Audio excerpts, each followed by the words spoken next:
இயேசு கிறிஸ்து பட்ட அந்த 5 காயங்களுக்கு பின்னாடி ஒளிஞ்சிருக்கிற மாபெரும் ரகசியம் உங்களுக்கு தெரியுமா? தெரிஞ்சுக்கிறதுக்கு முன்னாடி ஒரு லைக் பண்ணுங்க. ஏதோ வலிக்கணும்னு மட்டும் அவர் சிலுவையில பாடுபடல. அவர் உடம்புல பட்ட ஒவ்வொரு காயத்துக்கும் பின்னாடியும் ஒரு ஆழமான காரணம் இருக்கு. அவரோட 2 கைகள்லயும் ஆணி அடிச்சாங்களே, அது எதுக்கு தெரியுமா?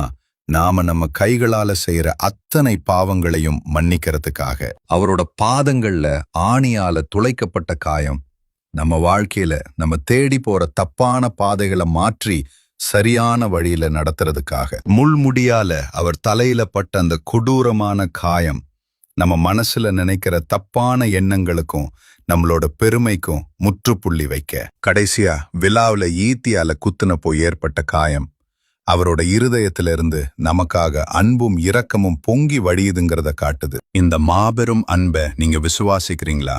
நீங்க உண்மையான இயேசு பக்தனா? கீழே ஆமேன் கமெண்ட் பண்ணுங்க. மறக்காம சப்ஸ்கிரைப் பண்ணுங்க.